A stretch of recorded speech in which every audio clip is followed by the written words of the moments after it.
Vedare tinokuchingamidzai zvekare kune chimwe chirongwa pano paZim Facebook Secrets and Confessions. Tadzoka zvekare nemamwe messages. Regedzai tibva tapinda messages edu atadzoka takakubatirai. Message edu yekutanga yakamira sekudai so. Hanzi makadi zvenyu mukoma. Ndinokumbirawo kuti munge muchindiposterawo nyaya yangu makaviga chitupa changu. Inini ndiri murume ane makore 35 years ekuberekwa. Ndine mwana wangu 1. So ndakaita mwana wangu 1 uyu nemukadzi wangu wemuno muSouth Africa. I want to tell you everything that has been going on between me and my wife, and ndikutotsvakawo advices enyu. So mukoma, zvakaitika ndezvekuti ndakauya kuno kuSouth Africa apo pandainge ndichitori mukomana wechidiki ndisina kana chandainge ndichimboziva, ndokubva ndazotanga kugara pane pamwe pamba. Saka pamba apa painge paine umwe musikana ainge akanakisisa uyo who later on became my wife. Ndainge ndatogara ndatomuda. So we started dating, but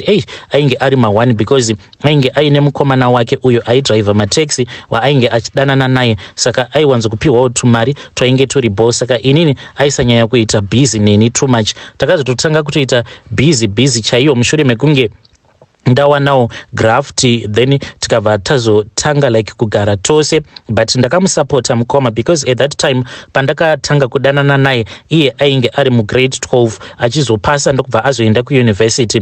Then ndaitomhanya ndichiti kana mai vacho kana vakachema vachiti ari kufona achiti handina kana chandiinacho, ndaibva ndatojingirisa dzimwe nguva ndichitopara mhosva kubasa ndichitira kuti ndinge ndichizomutumidzira mari. So even before asati aenda kuuniversity, I was doing a lot of stuff for her. Ende chandainge ndakada paari munhu uya ainge asinganwe doro achienda kuchurch. So I had loved her character zvekutoti ndainyatsokuona kuti this one is a good wife material. But zvakabva zvazochinja because akati adzoka kuuniversity I saw kutoti mood yainge yachinja. Takatanga kunetsana patattoo because aiva nerimwe tattoo raainge adrowewa kumusana. So ndainge ndomubvunza kuti naiwe saka munhu wacho uyu akakudrowa tattoo wakamubvisira hembe here? What was going on? Because tattoo racho pariri mukoma rinotoboha chaiko because riri padhuze nemagadziko chaiko. Saka taingogara tichingonetsana. But anyway, semunhu ainge achingoda munhu wake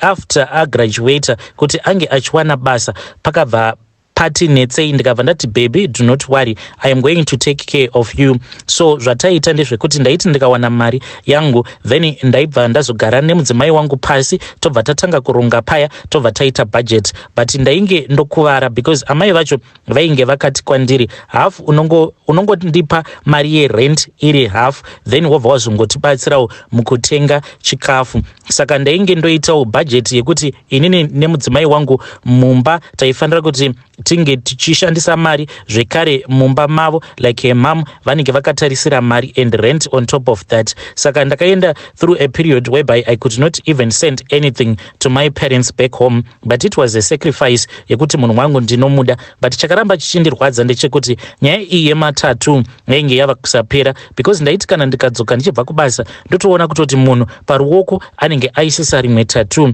apa achishandisa futi kamari ako kandinenge ndati kamari aka ndikufanira kuti tinge tichizokasavha ndozokutengerawo something, maybe a phone because munhu anofarira the latest phone. But munhu obva ati uchazojingirisa semurume, that is your job. Munhu otokurakidza tattoo and izvezvizvi muviri wake wose mukoma ndingangoti angozara matattoo muzvidya umu ane matattoo oga pachipfuva apa ane matattoo. So tainge tongoramba tichingonetsana. Then there was a time amai vacho pavakazogara nesu pasi because tainge tonyanyisa kunetsana. Ndikati uyu munhu handichamukwanise mama kuti ndinge ndichimucontrola. Ndafunga hangu kuti ndinge ndichibva pano because iye futi zvaanoita zvaainge achiti iwewe because wakati ukuda kuti ndinge ndichizova mukadzi wako, I am not going to allow you to move on. Kunyangwe taiti tikanetsana sei, when I would try to move on aibva azondibvutira maki over ati chingobuda kana wava kusada nezvangu. So I kept on being with her. Then amai vacho vakabva vazogara neni pasi, vakagara naye zvekare pasi, vakabva vati vanangu, I can see that you love each other. It is just that your relationship, it is just too toxic. Zvamuri kufanira kuti munge muchiita ndezvekuti chiroranai, I am going to call my brothers. Then vobva vazonyora list. Then iwewe vachireva inini vobva visa mari so that she knows kuti she is a married woman, chimutengera ring so that everywhere that she goes to, everyone will just know and see kuti this one she is taken, she is a married woman. Ndakabva ndazounganidza mari paya. Ndakati ndaunganidza mari, I then bought an expensive ring. It was a lot of money because ring yakandikostera 8,000 rands. Then I gave her that ring. Akabva ato celebrate when we had our engagement party. Muno akabva adzikamisa ana. She then started going back to church again. Zvakazoita kuti ndinge ndichizotaurawo nana mudhara kumusha, but they were against that idea. But anyway, ndakabva ndazoita zvinhu zvangu. Pandakamuroora, since ivo vana mudhara vakaramba kuuya kunoku, I then spoke with some of my friends whom I then said kuti they were representing my family. Ndokubva taroorana paya according to their own tradition. So takabva tazoita muchato, their traditional South African traditional wedding. After that tikabva tazoenda kucourt, ndokubva tazonopedzisira zvinhu zvedu ikoko. So titori nemarriage certificate redu. Then iye akabva ati, now that tava nemarriage certificate, haudi here mapepa emuno muSouth Africa. And I was more than excited. Ndikati munhu wangu shuwa anotofunga. Akabva ati, with your intelligence, kana tikatanga kuprocessa mapepa, maybe tinokwanisa kuzotoita company yedu. Achitotaurawo iye achiti ina handichadi kuramba ndigere muno mulocation. I want us kuti tinge tichizoitawo zimba redu, even muestate tatovawo nezimansion redu. So I'm going to behave very well. Munhu wangu ndokubva atotanga kutoita good behavior paya. Zvinhu zvedu takabva tazozvifambisa. Ndakangoti ndichingonoita mapapers angu, ndokubva ndatosiya pakambani paya pandainge ndichishanda. I then applied somewhere else. Ndokubva ndatanga kushanda pane imwe company in offer roadside assistance kumatracks aya anenge aita breakdown. The amount that I was getting there mukoma, it was just too much. Apa semunhu anoshanda kunyatsokushanda kuya ndainge ndoshanda more than, because I knew what me and my wife wanted to achieve. Zvino takati taita mari, akabva ati, look baby, the money that we have, I think let us have a bigger wedding. Pai hapana zvatakaita. She now wanted to have like a big white wedding. Ndokubva tazoita the white wedding redu vakuru. But recently mukoma, I have noticed kuti most of the things that I did ndakazviita ndiri pakunyengerera mapepa. Zvona akati pane chakati chiri kuda kusainiwa, sign there, sign that. Ndaisanyanya kuita concentration. But I have noticed kuti even the house mukoma, kana kuri kunzi tikarambana nhasi uno akamuka achiti handichadini zvako, that house is going straight kwaari. So at that time ndainge ndichinyengererawo mapepa, ndichingomuisa pamberi with each and everything. Ndiye wandaisa pamberi. But right now I am thinking properly because ndavawo nechitupa chemunomu.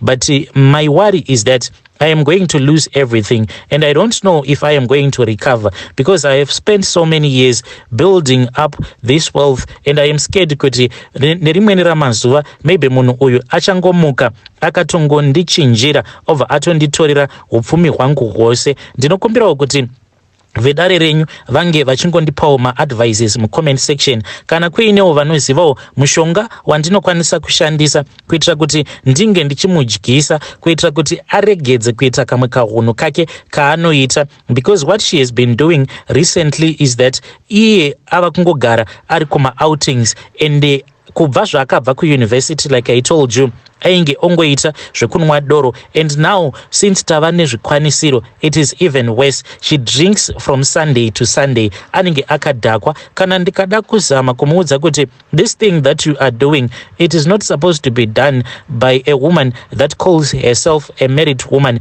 anova atanga kuseka hake, ova ati let me live my life, iwe will live my life. Kana uchida nawe jola, and inini kana ndichidawo ndinokwanisa kujola, but for now I am not doing that thing to you because you are a good guy. Ova atanga kuseka zvake. Sometimes anototaura achitobuda achitoenda out nema friends ake, and anoenda kusingadzokwi same day. Saka I am always worried, I am always stressed, and at the same time, even though ndakamboitawo mujolo, but ndinoitira mujolo uya wekuti haukwanise kundibvisa stress, wekuti handikwanise kuva with that person at all the times, because ndinotya kuti kana akandibata mumujolo macho anobva azondidivorce, and kundidivorce kwacho I am going to lose everything. I am living a life that is full of stress. I have money, but I do not have peace of mind. Hey, vedare ndo message iyo yandakatumidzirwa ichibva kuna mukoma vedu hanzi I am married to my South African wife, saka ndo zvandava kuitirwa nemudzimai wangu. She is now a party animal. Hanzi Sunday to Sunday anenge ari padoro rake akaenda kwacho kwaanenge aenda hakudzokewi zvekumhanya. Naimi zvazvakangooma hazvo vedway, asi please ngatitaurei navo mukoma vedu ava mucomment section. Hanzi mungandipawo maadvices akaita sei. Regedzai tibva taenda panyedu inotevera. Nyedu inotevera yakamira sekudai so. Hanzi makadi zvenyu mukoma, ndinokumbirawo kuti munge muchindiposterawo nyaya yangu makavikawo chitupa changu. Inini ndinoda kureurura kuti ndakambohurira murume wangu, but iye mukoma ndakabva ndazosangana nezvimwe zvinhu zvakandivhundutsa mumba mechikomba changu.